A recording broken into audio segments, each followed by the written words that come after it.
자, 여러분 교재 53페이지 맨 밑에입니다. 재고자산의 저가법. 네. 자, 재고자산 재고 금액을 산출해 가지고 매출원가를 산출하는 과정을 우리가 앞 시간에서 공부했고요. 그러면 이제 우리가 그 매출원가를 산출을 재고 금액이 결정되어야 이제 매출원가가 결정이 되는 건데 재고 금액의 결정에서 아까 그 단가를 산출했지 않습니까?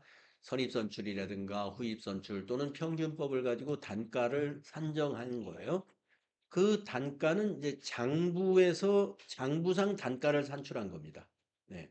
자, 그런데 장부상의 단가가 장부상의 단가가 현재 시가보다 낮다고 하면은 그냥 장부상 단가를 그대로 적용하면 돼요. 자, 그러나 만약에 장부상 단가가 현재 시가보다 높다면 시가를 적용해야 됩니다. 단가를 시가로 적용해라. 그러니까 자, 높으면 시가 적용하고 낮으면 장부 단가를 적용한다. 그럼 복잡한데요. 이걸 한마디로 말해서 두 가격을 비교해 가지고 낮은 가격을 적용해라 하는 게 저가법이라고 하는 겁니다. 재고자산의 저가법. Lower of Cost Market이라고 해서 저가법이라고 하는데 이것은 무슨 말이냐면 취득원가와 시가를 비교해서 낮은 금액으로 표시해야 한다. 여기서 취득원가는 우리가 재고 어 우리 단가 결정한 그 단가를 말하는 겁니다. 그것이 취득원가 가지고 그걸 계산하는 거예요. 취득원가 가지고 선입선출이냐 후입선출이냐 평균으로 하느냐 그렇게 결정하는 겁니다. 그것하고 지금 시가하고 비교를 합니다. 그래서 낮은 금액을 적용해라. 자, 낮다는 것은 지금 시가가 만약에 낮다는 것은 무슨 일이냐면 가격이 떨어졌다는 얘기란 말이에요. 보편적으로 모든 그 상품이나 원재료나 이런 것들은 이 약간씩 인플레이 현상이 있죠. 가격이 점점 오르는 추세를 보이고 있거든요. 조금씩이라도 오르는 추세입니다. 그러나 떨어질 수도 있다는 겁니다. 저가법이 발생하는 사유. 예. 그러니까 시가가 원가 이하로 하락할 수도 있다. 시가가 원가 이하로 하락할 수도 있다. 이러한 사유들이 있습니다. 손상을 입었을 때, 또 장기 체화되었을 때, 또 진부화되었을 때, 또 완성하거나 판매하는, 판매하는데 필요한 원가가 상승했을 때, 원재료의 경우에 이럴 수가 있다. 나머지는 이제 상품이었을 때 이런 경우가 있습니다. 그래서 이러한 사유에 의해서 시가가 원가 이하로 하락할 수가 있다는 거 알고 가시면 되고요. 그러면 이제 가격이 하락해서 만약에 장부 금액보다 낮은 금액인 저가법을 적용했으면 손실이 발생하잖아요. 네. 그러면 그걸 우리가 재고자산의 평가 손실이라고 그래요. 재고자산의 평가 손실. 재고자산의 평가 손실은 장부 금액보다 차이가 난 부분을 말하는데 그것은 그대로 매출 원가에 가산이 되게 돼 있어요. 매출 원가에. 왜 그러냐면 우리가 아까 수량 곱하기 단가라고 그랬습니다. 근데 그 단가를 우리가 장부상 단가를 곱했을 때는 만약에 500만 원이 나왔다면은 시가를 적용하니까 400이 되었다. 그러면 장부보다 100만 원의 갭이 생긴단 말이에요. 그 400만 원으로 재고 금액을 줄이게 되면 그만큼이 매출 원가가 그만큼 커져요. 그래서 우리가 자연스럽게 이건 별도의 분계가 필요 없이 기말 재고 금액을 우리가 결산 자료 입력에다가 장부로는 500인데 저가법을 적용하는 경우에 400이라면 기말 재고 금액을 그냥 400으로 입력하면 됩니다. 그러면 그것이 매출 원가에 가산이 됩니다. 이것을 만약에 분계로 표시한다면 실제로 이런 분계는 하지 않을 겁니다만은 분계로 표시한다면 그것은 재고자산 평가 손실이다. 재고자산의 평가 손실은 뭐다? 매출 원가이다. 그리고 이것은 재고자산 평가 충당금이라고 하는 차감 계정으로 회계 처리를 한다는 겁니다. 예. 음, 재고자산의 평가 손실은 취득 원가에다가 아까 시가라고 했는데 여기서 시가는 재고자산을 평가할 때는 또 시가보다 더 낮게 평가하는 순실현 가치하고 비교를 합니다. 순실현 가치. 자, 시가하고 순실현 가치가 어떻게 다른지 여기에 설명이 나옵니다. 처음 나오는 요거니까요. 자, 아마 시가나 공정가치는 그동안 몇 번 들으셨어요. 그래서 여러분이 이해가 되는 것인데 순실현 가치는 그 공정가치에서 판매를 판매에 소요되는 비용 그걸 차감한 것을 말합니다. 예. 그러니까 판매비를 뺀 거예요. 시가에서 그걸 판매하는 데 들어가는 비용까지 차감한 것을 우리는 순실현 가치라고 합니다. 순실현 가치. 시험에 그렇게 잘 나오지는 않아요. 네. 이론에서 가끔 한 번씩 나올 수 있으니까 순실현 가치의 개념 여러분 알아두시기 바라고. 그래서 만약에 여러분이 재고 수량은 1000개다. 1000개. 장부 장부상 단가는 2,000원이다. 그다음에 순실현 가치가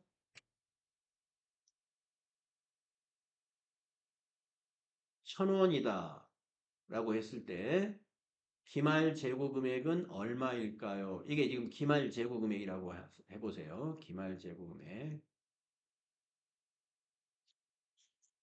이렇게 수량은 1000개. 재고조사하니까. 장부상 우리가 선입선출을 했더니 2,000원이 나왔습니다. 그런데 순실현 가치, 공정 가치에서 판매에 소요되는 비용을 뺀 것으로 따져봤을 때 단가가 1,000원이 됐어요. 그러면 우리 회사에 지금 이 자산의, 이 재고 자산의 재고액은 얼마일까요? 얼마일까요? 어떻게 얼마일까요? 100만 원입니다. 저가법이니까 이걸 적용해야 돼요. 이걸 적용하면 안 되죠. 그래서 이때는 100만 원을 기말 재고액에다 입력해가지고 결산을 수행해야 됩니다. 이렇게 판단할 수 있으면 돼요. 자, 원재료의 경우에 순실현 가치의 개념은 조금 달라요. 현행 대체 원가를 순실현 가치로 봅니다. 현행 대체 원가라는 건 뭐냐면은 동등한 제품을 한다고 가정하고 그 원재료를 대체해 주는 거예요. 예. 그러니까 제품을 생산하는데 품질의 차이는 없어요. 그런데 현재 원재료보다 대체 원재료가 더 낫다 하면은 그게 현행 대체 원가 그걸 적용해 가지고 그걸 순실현 가치라고 합니다. 원재료의 순실현 가치는 이와 같이 현행 대체 원가를 적용한다. 자, 그래서 저가법을 적용한다고 하는 것 잘 체크해 주시기 바라고요. 그러면 이제 두 번째, 1년이 또 지났습니다. 우리가 결산을 했더니 그 다음에 또 결산을 할 때 재고자산이 가격이 또 올랐어요. 오르면은 우리가 재고자산 평가 충당금으로 재고자산이 하락한 것을 충당금으로 재고자산 차감 계정으로 만들어 놓은 거 있잖아요. 그것을 다시 환입시키면 돼요. 차변에 재고자산 평가 충당금 그리고 대변에는 재고자산 평가 충당금 환입 이렇게 회계 처리해 주면 됩니다. 그러면은 이제 다시 장 아, 그 가격이 하락한 부분을 복원시키는 거죠. 그 다음 회계연도 결산 때. 예. 그래서 재고자산 평가 손실이 있어가지고 매출원가에 반영을 했던 그러한 과거가 있는 회계 처리가 있었다면은 그 다음에 그 재고자산을 다시 그 순실현 가치를 산출해 가지고 가격이 다시 회복이 됐으면 재고자산 평가 충당금을 줄여주고 그것이 환입이 되어서 매출원가에서 빼주는 역할을 하게 됩니다. 요거는 수동으로 해줘야 돼요. 요거는 자동 결산에서 안 되니까 요거는 해줍니다. 시험에서 나올 확률은 거의 없습니다. 네, 네, 여기까지 다루긴 합니다만은 수동으로 재고자산 평가 손실 환입을 시키는 이런 문제를 결산 문제로 낸 적은 없어요. 그러나 아까 제가 표를 만들어서 여러분에게 질문했듯이 장부상 단가는 얼마이고 순실현 가치는 얼마이다라는 그 단가 데이터를 주고 재고 금액을 우리 보고 계산해라 하는 것은 할 줄 알아야 됩니다. 다음은 세 번째, 재고자산의 감모 손실에 대한 영업의 비용과 매출 원가를 알아보도록 하겠습니다. 감모라는 것은 수량이 모자란다. 이렇게 보면 되겠습니다. 감모. 수량이 모자라서 손실, 비용 처리하는 것을 말합니다. 재고자산 감모 손실은 재고자산의 장부상 수량과 실제 수량과의 차이에서 발생하는 손실입니다. 정상적으로 발생한 감모 손실은 매출 원가에 가산하기 때문에 이것도 별도의 회계 처리가 없습니다. 네. 왜냐면 우리가 기말 재고 금액을 입력할 때 이미 모자란 건 빼고 거기 금액이 들어가는 거거든요. 그러면 자연스럽게 원가가 그만큼 커지는 거예요. 예. 아까도 말씀드렸지만 기말 재고 금액을 줄여서 입력하면은 반영하면은 대신에 매출 원가가 커지는 거잖아요. 그게 바로 매출 원가에 가산된다는 거죠. 예, 그래서 매출 원가에 자연적으로 가산이 되고요. 다만 비정상적인 감모 손실인 경우엔 이걸 매출 원가에 가산하면 안 되고 영업의 비용으로 처리를 해야 되고요. 그 영업의 비용으로 처리하는 계정 과목이 여기 있는 재고자산 감모 손실이에요. 이거는 회계 처리를 해줘야 돼요. 예, 전표를 우리가 개별적으로 만들어 줍니다. 자, 그러면은 정상적이라는 말과 비정상적이라는 감모의 그 차이가 뭐냐 하면은요. 시험에서는 우리 보고 판단하라고 하진 않아요. 시험에서는 이거는 비정상이다. 아니면 이 100개는 비정상이다. 200개는 정상이다. 이렇게 콕 찍어줍니다. 우리가 판단할 일은 아니에요. 시험 문제 풀 때는. 그러면 이제 여러분이 실무적으로 간다면 정상과 비정상을 우리가 어떻게 판단할 것이냐. 회사의 업무 매뉴얼대로 직무를 수행했는데 그럼에도 불구하고 재고자산이 부족해졌다. 이건 정상적인 거예요. 예. 그런데 회사의 업무 매뉴얼대로 수행하지 않아가지고 예를 들어서 퇴근할 때 전부 문을 닫고 잠그고 퇴근하는 것이 업무 매뉴얼에 돼 있는데 퇴근할 때 창문 전부 개방해 놓고 문을 다 개방해 놓고 퇴근을 했어요. 그랬더니 도난 사고가 발생했다. 아니면 밤에 갑자기 비바람이 몰아쳐 가지고 내부에 빗방울이 많이 비가 들이쳤는데 거기에다가 만약에 식품 재고였다. 그러면 전부 못 쓰게 됐다. 그래서 버렸단 말이에요. 그런 것들은 이제 관리상 부주의니까 비정상 이렇게 판단하는 거예요. 그래서 관리를 제대로 했음에도 불가피하게 부족한 것들은 우리가 매출 원가에 반영시켜야 맞는 것이고 관리를 잘못해가지고 비정상적으로 부족한 부분들은 우리가 영업 외적으로 가야 된다 해서 영업의 비용으로 나누어 처리하는 겁니다. 그래서 영업의 비용 처리할 때는 이렇게 하면 됩니다. 그 다음 페이지 보시면 바로 요 분계를 하는 거예요. 차변에 재고자산 감모 손실, 예, 영업의 비용 코드를 쓰는 거예요.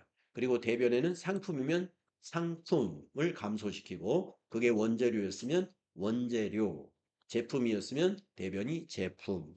재고자산의 계정 과목은 여러 가지가 있으니까요. 그때그때 맞는 계정 과목을 써주는 거죠. 줄여주고. 자산이 감소하고 비용이 발생합니다. 네. 아까 쉬는 시간에 이제 대손충당금을 설명하고 나서 그 쉬는 시간에 이제 오셔가지고 그런 질문을 했어요. 대변의 대손충당금, 차변의 대손상각비 이렇게 처리를 했는데 대변의 대손충당금이 자산의 차감 계정이라는 것은 예, 이해를 하겠는데 차변의 대손상각비가 뭔지 모르겠다. 네, 그렇게 질문을 하셨어요. 자, 그래서 제가, 대변의 대손 충당금이라는 것은 자산의 차감 계정이라고 그랬단 말이에요. 자산이 줄어들었어요. 그러면 자산이라는 게 지금, 우리가 외상 매출금이나 지금 우리가 받으러움이라는 자산을 말하는 거잖아요. 자산이 줄어들려면은 그것이 다른 자산으로 증가가 되거나, 즉 받았거나 현금으로 받았으면 차변에 현금이 와야 되고 보통예금으로 왔으면 차변에 보통예금으로 와야 되는데 그렇게 줄어든 것이 아니라 못 받을 것으로 예상되어 가지고 차감을 시켰단 말이에요. 대손 충당금으로. 그러면 못 받는 부분은 우리가 어떻게 처리해야 돼? 그게 바로 비용 처리를 하는 거예요. 네, 비용 처리. 그래서 비용 처리 대손으로 예상되는 금액만큼의 자산을 감소시킬 때 비용 처리하는 계정 과목으로 대손 상각비를 사용하는 거예요. 계정 과목을. 자, 그러듯이 지금 여기서도 비정상적인 감모. 자, 물건이 재고가 없어졌으니까 대변의 상품이라고 줄여놨단 말이에요. 예. 자, 상품 50만 원어치가 비정상적으로 없어졌더라. 그래서 대변의 상품 50만 원 없어졌으니까 자산 감소를 시켰어요. 그러면 이 차변을 어떻게 처리해야 되느냐? 예. 만약에 이것이 팔렸으면 차변에 매출 원가로 처리하면 되죠. 매출로 갔다 해서 매출 원가. 근데 매출 원가로 안 갔어요. 비정상적이기 때문에. 그래서 예, 이렇게 계정 과목을 비용 계정 과목을 하나 만드는 거죠. 이것을 우리는 재고자산 감모 손실이라고 하자. 해서 영업의 비용 계정 과목이 생긴 거예요. 예. 아까 그 대손 충당금 설정할 때 대손 삼각비는 판매 관리비 계정 과목이었고 지금도 자산을 비용 처리한 거거든요. 예. 자산을 비용 처리한 건데 이 원래 재고 자산이라는 건 팔려 나가야 되지 않습니까? 팔려 나가니까 재고 자산이 팔려 나갔으면 여기 상품이 비용 처리될 때는 매출 원가가 돼야 되겠죠. 근데 이게 팔려서 비용되는 게 아니라 비정상적이니까 영업의 비용으로 처리하기 위해서 재고자산, 감모, 손실 이런 비용 계절과 뭘 처리합니다. 네네. 어, 아까 말씀드린 예, 창고 관리를 잘못해가지고 매뉴얼대로 근무하지 않은 거 이런 것들이 말하자면 비정상입니다. 그러니까 도난을 맞았다든지요. 퇴근할 때 제대로 매뉴얼대로 이제 문단속을 못 해가지고 비가 들여쳐서 부식이나 또는 부패가 됐다든가 뭐 이런 것들. 음, 비정상적. 그 위에 있는 건 정상적인 감모는 몇 분계로 표현하면 이렇게 되긴 합니다만 실제로 요 분계는 없다. 왜 없느냐? 이 없어진 부분, 정상적으로 없어진 부분이 빠진 금액이 기말 재고 금액으로 반영이 되기 때문에 우리가 아까 매출원가 공식 배웠죠. 매출원가는 기초상품 재고 더하기 단기상품 매입액 빼기 기말상품 재고액이라고.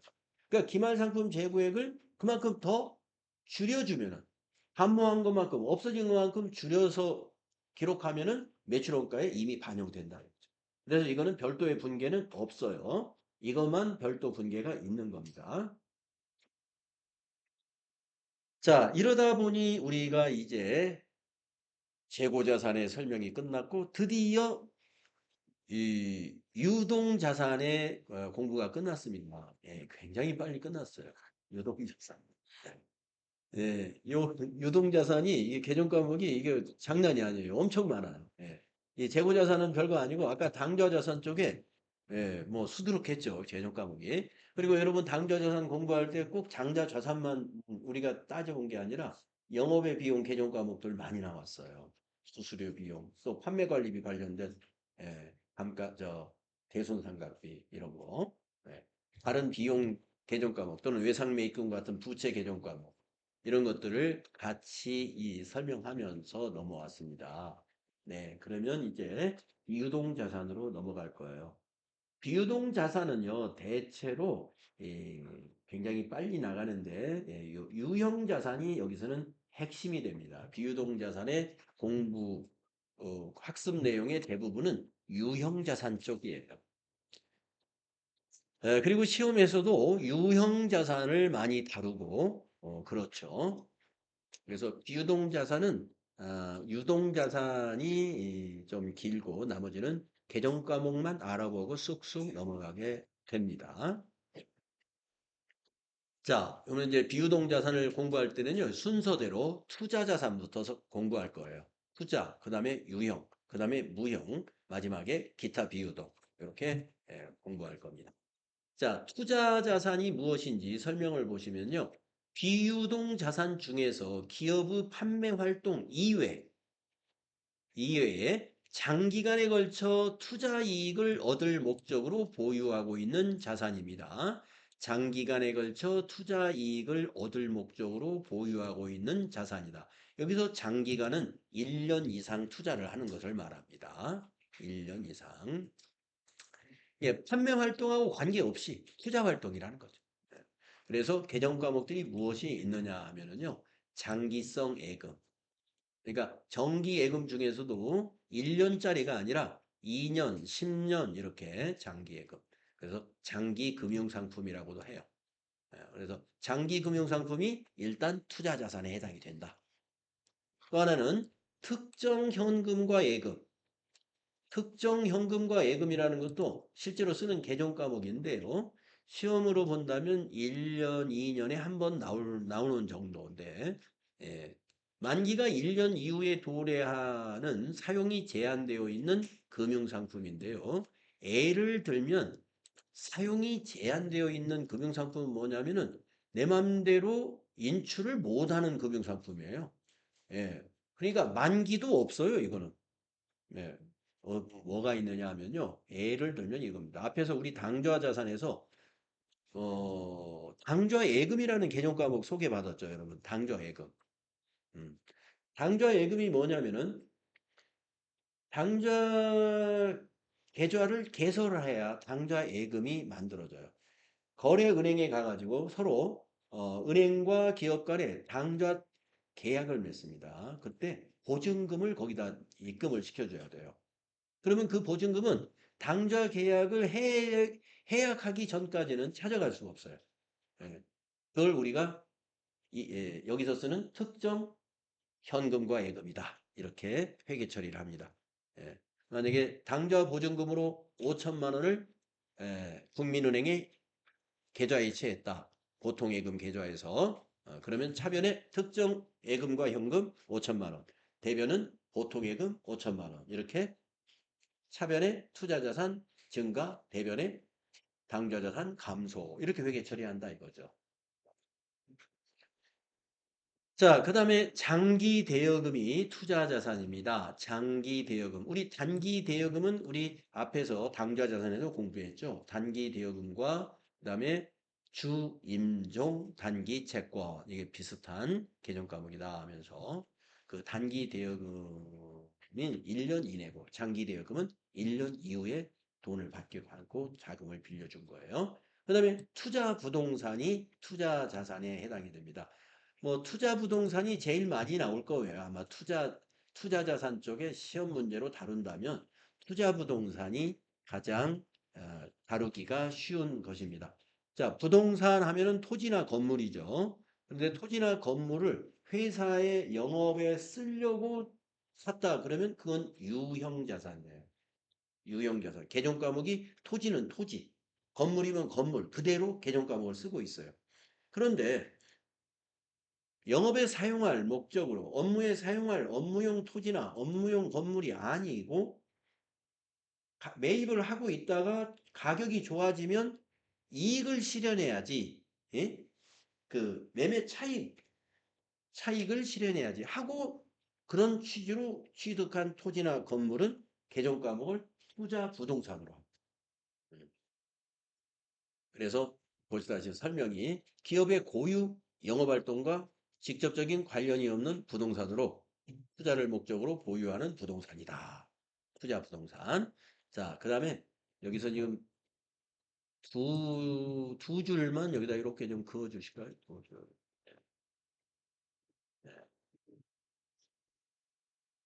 네. 시험에 가끔 나오는데 이게 빠진 개념 과목이 있어서요. 그리고 이미 앞에서도 어디선가 나왔었어요. 그래서 여기서 한번 가고 했는데 여기다가 다 들어갈지 모르겠는데 매도 가능 증권.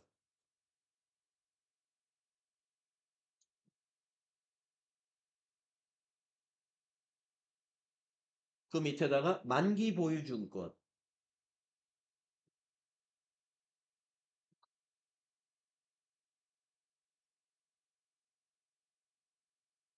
이 두 개의 개정 과목은 투자 유가증권 관련 개정 과목인데 이것도 투자 자산으로 분류됩니다. 음.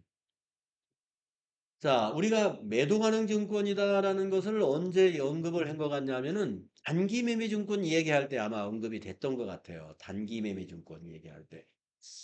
단기 매매 증권이라는 것은 주식이나 채권을 1년 이내에 차익을 실현할 목적으로 투자한 자산이에요. 그게 단기 매매 증권으로 회계 처리합니다.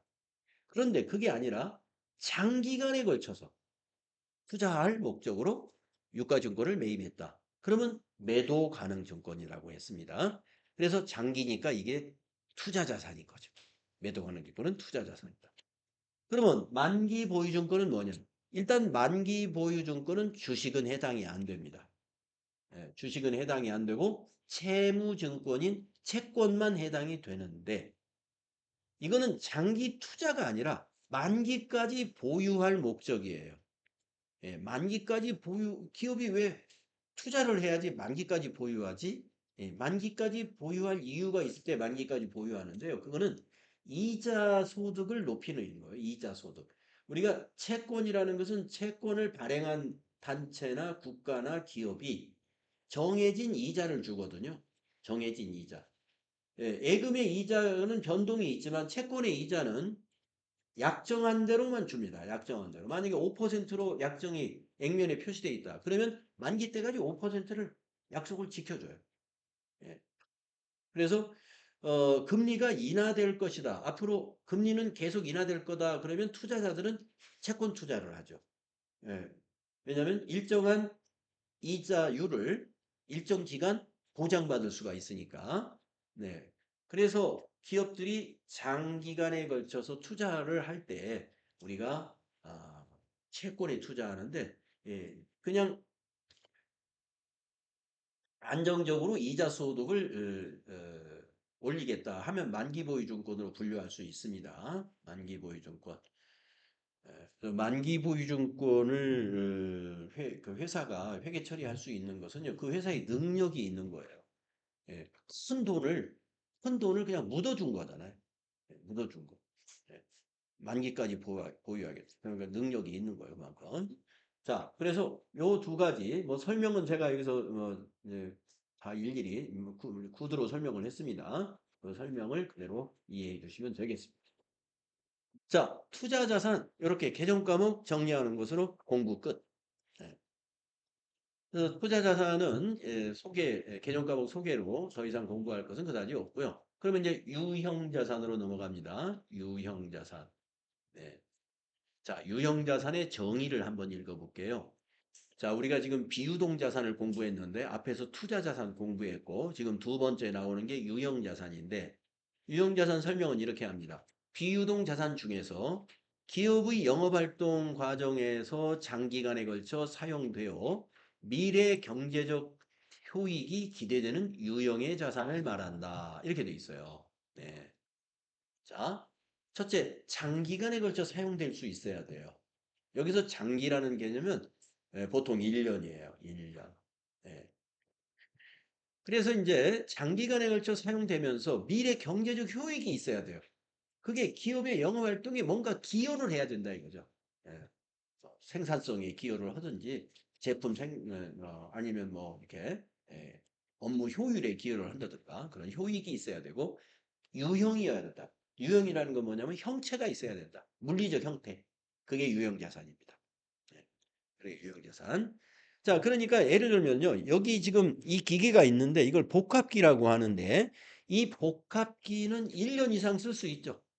예, 1년 이상 사용할 수 있어요. 그래서 제가 만약에 우리 회사가 복합기 한 대를 뭐 하이마트에서 100만 원에 매입을 했다. 그러면 그걸 유형자산으로 회계 처리합니다. 예, 그래서 이런 복합기 같은 것은 여기 있는 유형자산 개념 과목에 이 사무용 비품이기 때문에 비품으로 회계 처리하거든요. 자, 그런데 이 복합기를 사용하다 보면 그 안에 카트리지라는 게 있는데 카트리지가 이제 다 떨어지면 교체하라고 뭐 이렇게 불이 들어오죠. 그래서 카트리지를 5만 원짜리를 하나 새로 사서 꼭 끼웠습니다. 그 카트리지는 유형자산입니까? 아닙니까? 그건 아닙니다. 카트리지는. 왜냐하면 카트리지 같은 경우는 장기간에 걸쳐 쓰는 그런 유형의 자산이 아니라는 거죠. 그래서 이런 것은 그냥 비용 처리예요. 소모품비, 예, 소모품비. 그래서 자산과 비용을 잘 구분하셔야 돼. 우리가 유형자산으로 영업활동에 어, 물리적 형태가 있다고 해서 다 유형자산이 아니라 장기적으로 사용되어야 되고 그 사용되는 동안 경제적으로 기업의 효익이 있어야 된다. 이런 조건이 있습니다. 그러면 개정 과목을 보면요. 토지. 토지 모르는 분 없죠. 예, 땅이 다 토지입니다. 대지든 임야든 잡종지든 다 토지. 그 다음에 건물. 건물 모르시는 분도 없죠. 예, 그것이 뭐 스레트 건물이든 뭐 콘크리트 건물이든 목조 건물이든 건물입니다. 건물. 그 다음에 구축물. 구축물은 조금 생소할지 모르겠어요. 예, 내용을 읽어보면 이렇습니다. 기업의 경영 목적을 위해서 소유 사용되고 있는 토지 위에 정착된 건물 이외의 토목설비나 공작물이나 부속설비다. 예, 건물 이외의 토목설비, 공작물. 자, 건물 이외의 토목설비 하면은 정원 같은 것이 있을 수 있어요. 가든이라고 해요, 가든. 예, 정원 시설을 잘 해주면요. 그게 하나의 자산 가치가 있어요. 예. 토목공사에 해당이 되죠. 정원시설 짜가는 거. 예. 공작물. 예. 뭔가를 지어놓은 거예요. 뭐 이제 건물은 아니지만 뭔가를 이렇게 지어놨어요. 예. 다리 같은 것이 있을 수 있겠죠. 다리. 교량 같은 거, 이런 거 구축물로 자산 잡아요.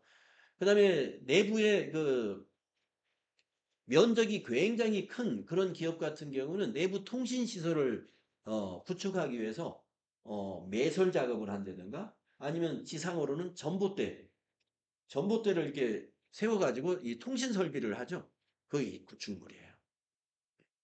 통신 설비 갖추는데 가령 2천만 원이 들어갔다. 그러면 그거 자산으로 잡아요. 구축물. 교량, 통신 그런 시설 뭐 이런 것이 말하자면 또 예술 같은 것들 그래서 조각상 이런 것들 너무 있잖아요. 예, 그것을 우리가 정원의 하나의 자산으로 했다. 그러면 그걸 구축물로 볼 수 있습니다. 구축물로. 그런데 이제 만약에 뭐 인테리어를 하는데 건물을 짓고 우리 건물 현관에 아주 멋있는 예술품을 하나 놓았어요. 그러면 그거는 건물의 그 부속 여기에 말하는 부속 시설이 됩니다. 예, 건설된 건물의 부속 시설이라고 볼 수가 있어요. 네, 그런 것은 그냥 건물로 포함을 시킵니다. 건물의 인테리어 비용도 그냥 건물이에요. 네, 건물 인테리어 비용. 자, 자기가 건물을 소유하지 않은데 건물이라는 개정 과목이 재무상태표에 있는 회사도 있어요. 저희 같은 회사, 저희 건물이 저희 가 아니거든요. 예, 이 건물이 농협 건물이에요.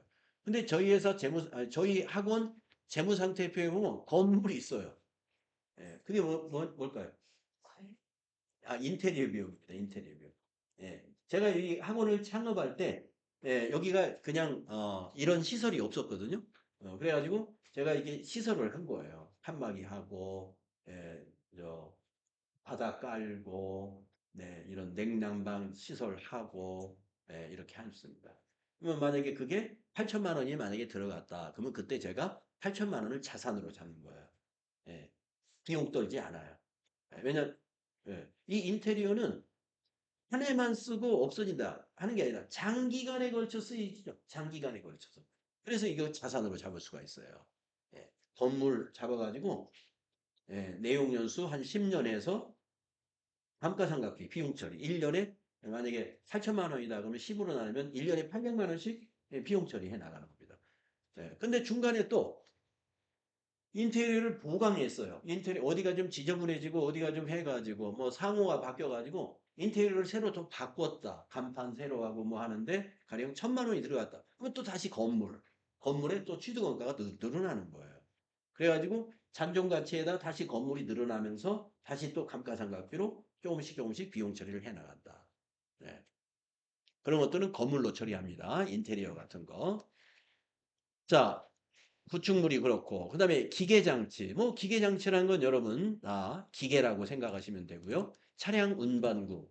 차량 운반구는 육상 운송 수단인 것이 다 차량 운반구입니다. 승용차, 화물차, 오토바이, 지게차 이런 거 다 차량 운반구에 해당이 돼요.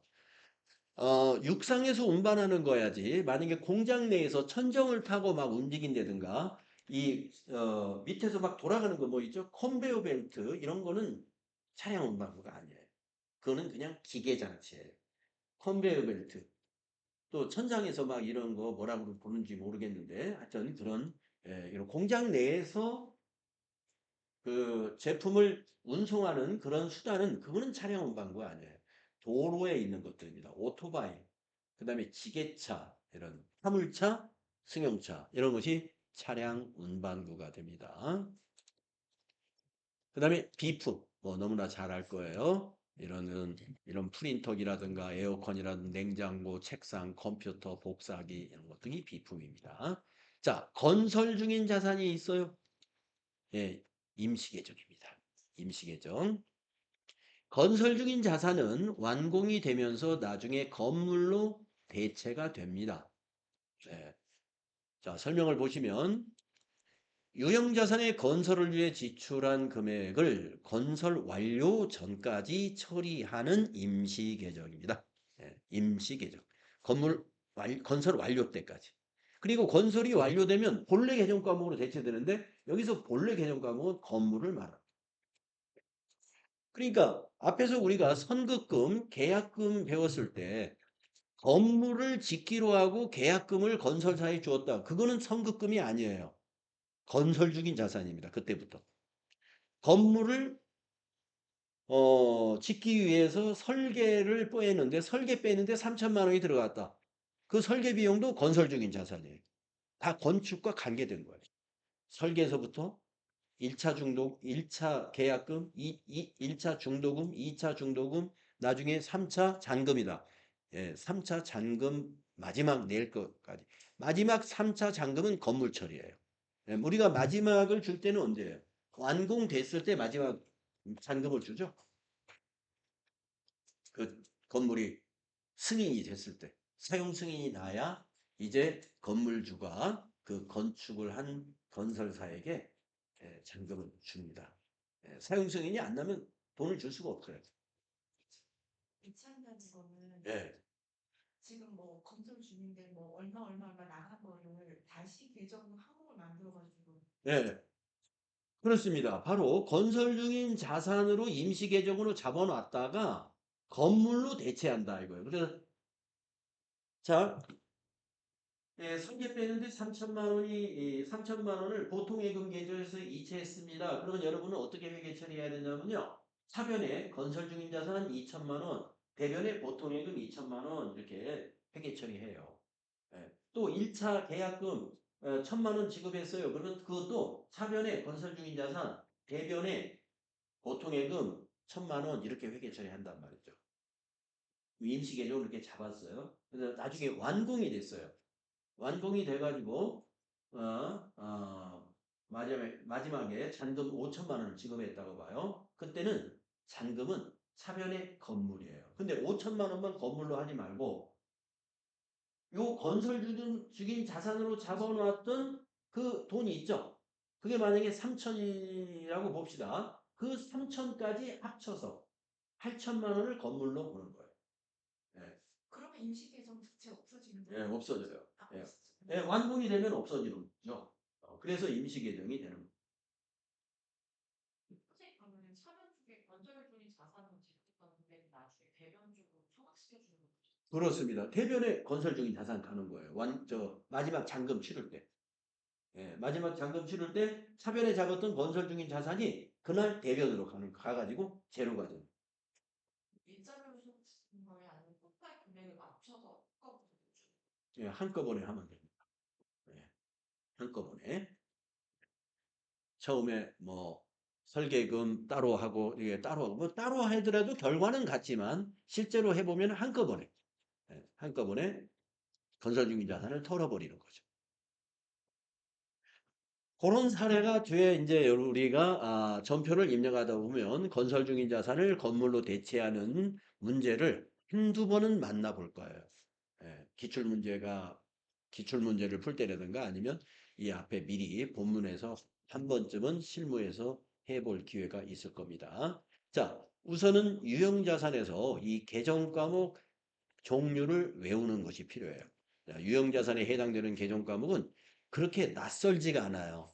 낯설지 않아서 이거를 뭐 전혀 모르겠다든가 그러질 않습니다. 건설 중인 자산 같은 이 특이한 거 빼고는 토지, 건물, 구축물, 기계장치, 차량 운반부, 비품, 건설 중인 자산. 예.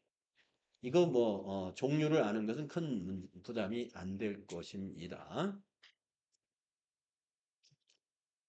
그다음에 이제 그러면 유형자산의 취득 원가를 알아보겠습니다. 유형자산의 취득 원가는 우리가 앞 시간에 재고자산 공부할 때 재고자산의 취득 원가의 개념과 똑같다고 보시면 돼요. 유형자산을 취득하는데 들어간 모든 비용을 유형자산의 취득원가에 합산해야 됩니다. 내용을 읽어보면 유형자산의 취득원가는 구입 대금에 그 자산이 본래 기능을 수행할 때까지 발생한 구입 부대 비용을 가산하여 기입한다. 구입 비대 비용이라 하는 것은 매입 수수료가 있었으면 매입 수수료, 운송비가 있었으면 운송비, 하역비가 있었으면 하역비, 설치 비용이 있었으면 설치비, 시운전하는 비용이 있었으면 시운전비, 취득세를 냈으면 취득세, 토지를 정지하는 비용이 들어갔으면 토지 정지 비용까지도 취득원가다. 토지 정지 비용은 그냥 토지로 보면 되겠죠? 자, 자산 중에 취득세 내는 자산이 여기 유형자산 개념 과목에 뭐가 있을까요? 건물 취득세 있죠. 토지 취득세 있죠. 차량 취득세 있습니다. 요 세 가지는 취등록세 모두 원가에 포함해야 돼요. 자산으로 처리해야 돼요. 그러니까 이런 거예요. 만약에 3월 26일 영업부 업무용 승용차 취득세 30만 원과 등록세 만 원을 현금으로 납부했다라고 이렇게 문제를 냈습니다. 그러면 여러분은 차변에 비용 처리하면 안 되고 세금과 공가 이렇게 처리하면 안 되고 차변에 차량 운반구 이렇게 자산 처리해야 돼요. 예. 취득세나 등록세는 취득하면서 발생한 세금이에요. 취득과 관련된 세금은 원가에 포함시킨다. 비용이 아니다. 예. 아까 재고자산에도 제가 세금 얘기를 했습니다. 관세. 관세는 세금이지만 자산으로 봐야 된다. 상품을 수입하면서 관세가 들어갔으면 상품으로 회계 처리해야지. 그것을 세금과 공과라는 비용 처리하면 잘못한 거다. 그래서 이 세금을 포함해서 모든 취득과 관련된 부대 비용이 다 취득 원가에 포함된다는 사실이죠. 그래서 제가 여러분에게 단기매매증권을 처음 설명할 때 단기매매증권 취득시 수수료면 영업의 비용 처리하는 것이고 이 뒤에 나오는 모든 자산은 앞으로 취득과 관련된 비용을 전부 자산으로 볼 겁니다. 그런 얘기 했었죠. 예, 그런 얘기 했었어요. 지금 그 얘기를 지금 제가 보여주는 거예요.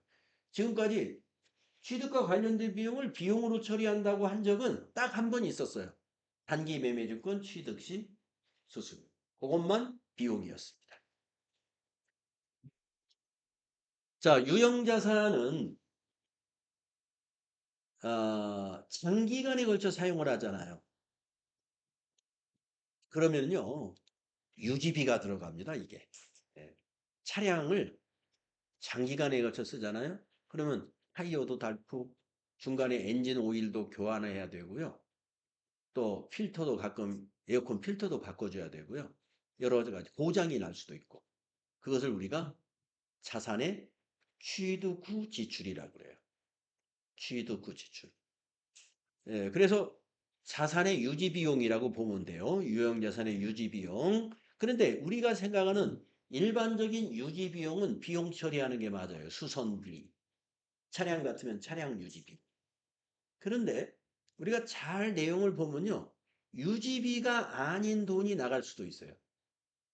유지비가 아니다. 유지비라는 것은 현재의 성능을 유지하기 위해서 지출하는 비용이라고 보면 돼요. 유지비는. 그런데 우리가 자산을 보유하다 보면 성능을 유지하기 위한 것이 아니라 성능을 개선하기 위해서 들어가는 비용도 있습니다.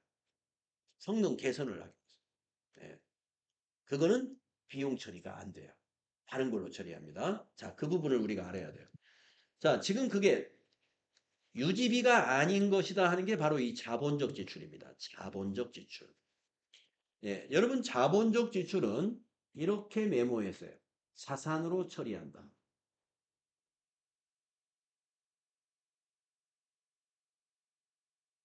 자산 처리한다는 말을 유형자산의 자본적 지출이라고 말합니다. 네. 자, 그러면은 내용을 보시면은 유형자산을 취득한 후에 발생하는 지출이 내용연수를 증가하거나 지금 내용연수라는 새 용어가 나왔는데요. 우리가 유형자산에서 내용연수라는 말은 사용 가능 기간을 말해요. 사용 가능 기간. 예. 그러면 사용 가능 기간을 증가시킨다네요. 예, 사용 가능 기간을 증가시켜요.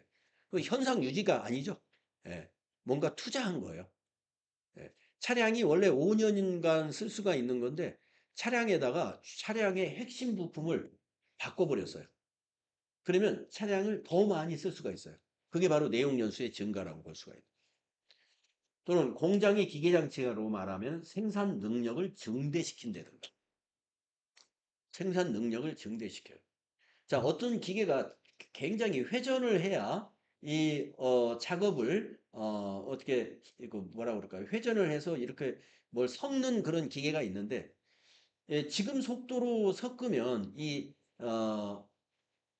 1000리터의 탱크에 있는 이 생산물을 섞는데 1시간이 걸린다고 봅시다. 예, 지금 현재의 그 모터 회전 속도로는 1시간 동안 회전을 해야 그 완전히 제품을 이렇게 섞어서 뭔가를 가공할 수가 있어요. 그런데 모터의 회전 능력이 지금보다 2배로 빠르면서도 화재라든가 이런 안전에 아무 위험이 없는 새로운 모터의 어떤 핵심 기술이 나왔어요. 그래서 그 기계 탱크에서 그 모터를 새로 그 장치에서 그걸 바꿨습니다. 그랬더니 생산 능력이 예, 1시간에서 30분으로 많이 줄었다. 이런 것이 바로 생산 능력의 증대라고 볼 수 있어요. 예. 그러니까 그 개선을 기계를 어떤 개선을 해가지고 생산성을 높였다 이거. 아니면 원가가 굉장히 낮아졌다. 생산 원가가. 이런 것들은 자본적 제출이라고 그래요. 그것은 기계 장치로 자산 처리해야 돼. 원가 절감 이런 거. 품질 향상도 해당이 돼요. 품질 향상. 그 어떤 기계를 바꿔가지고 품질이 굉장히 좋아졌어요. 그러면 그거는 수선비로 보면 안 돼요. 기계 장치. 자산으로 본다. 결국에 내용을 보면 그 투자로 인해서 미래의 경제적 효익을 예상할 수가 있는 비용이 되겠습니다. 그래서 밑에 A를 보시게 되면은 자본적 지출이라는 것은 건물에다가 에스컬레이터를 설치했다. 예. 건물을 계단만 이 건물처럼 만약에 계단만 있었다. 그러면 이게 하나의 회사의 건물이라면요. 1층에 있는 직원이 3층에 볼 일이 있어서 와야 돼요. 전화기가 만약에 없고 와야 돼. 무슨 서류를 들고 뭐 걸어서 올라오는데 만약 3분이 걸린다. 5분이 걸린다고 봅시다. 에스컬레이터 타고 오면 1분이 걸려요. 예, 그러면 5분의 1로 생산성이 높아진 거죠. 음. 그만치 우리가 건물에 에스컬레이터를 설치함으로써 생산성이 높아진 것만이 아니라 건물의 가치도 높아집니다. 가치. 이것이 자본적 지출이에요. 그럼 에스컬레이터 설치한 것은 뭘로 해야 돼요? 건물로 회계 처리하라 이겁니다. 증설. 3층을 5층으로 높였다. 이것도 건물이 됩니다. 예. 새로운 장치를 넣었어요. 이런 것도 건물로 본다 이겁니다. 자, 건물 얘기가 나왔으니까 그러면 자본적 지출이 아닌 거를 한번 예를 들어볼게요. 자, 건물에 이렇게 전등이 많이 있는데 아, 전등이 너무 낡아가지고 여기 있는 전등을 다 새 걸로 바꿔 끼웠습니다. 그건 건물이 아니다, 이게. 예. 이 전등이 너무 낡아가지고 어두워지니까 새 걸로 갈아 낀 거죠. 현상 유지하기 위해서. 이 사무실의 조도를 유지하기 위해서 새로 바꿔 낀 거예요. 소모품이에요, 이런 거. 아까도 예. 뭐 같은 개념으로 봐야 되겠죠. LED로 바꿔가지고 이것이 어떤 자본적 지출이라고 보기는 어려울 것 같아요. 그것도 소모품비, 아니면 수선비, 아마 소모품비로 많이 볼 겁니다. 소모품비로 비용 처리를 합니다. 네. 또 건물을 예를 들어 보겠습니다. 건물이 오래되다 보니까 비도 맞고 눈도 맞고 바람도 맞고 하다 보니 밖에 페인트가 이게 때가 타거나 벗겨졌어요. 그래서 올 봄에는 새로 페인트 작업을 하자 해가지고 1,000만 원을 들여서 페인트 작업을 했습니다. 자본적 지출일까요? 아닌 것 같죠? 예, 더러우면 새로 페인트 칠해야죠. 현상 유지에. 그거는 자본적 지출이 아닙니다. 그러면 자본적 지출이 아닌 것은 뭐냐? 수익적 지출입니다. 이것은 우리가 비용 처리하라는 거예요. 수익적 지출은 비용 처리한다. 수익적 지출은 비용 처리하는 것입니다. 네. 자본적 지출이 아닌 것은 다 수익적 지출이에요. 그 내용을 보시면은 유형자산을 취득한 후에 발생하는 지출이 원상 회복, 능률 유지, 수선 유지 이런 성격인 거다 이거예요. 그래서 이런 성격은 수선비나 차량 같으면 차량 유지비 또는 소모품 같으면 소모품비 이렇게 비용 처리를 합니다. 예, 비용 처리. 여기 밑에 주의라고 나와요. 건물에 도색한다. 이거는 수선비다. 유리창을 교체했다. 수선비라. 소모품을 교체했어요. 소모품비로 하든지 수선비로 하든지. 이런 것 등이 현상 유지에 관련된 것입니다. 자동차를 예를 들어도 그래요. 자동차의 엔진 오일을 교환시켰다. 이거 차량 유지비입니다. 그런데 자동차의 아까 핵심이라는 것은 말하면 엔진이라는 것이 핵심이겠죠. 자동차 엔진을 새 걸로 바꾸었어요. 외관이 너무 깨끗해가지고 자동차를 한 3년 정도 차량을 화물차를 운반용으로 쓰다가 차량이 너무 깨끗해. 그래서 엔진을 새 걸로 바꿨습니다. 그래가지고 자동차가 5년 더 쓰게 되었어요. 이런 것은 비용 처리가 아니고 차량 유지비가 아니고 아까 자본적 지출로 보는 거예요. 그래서 차량 운반부로 회계 처리한다.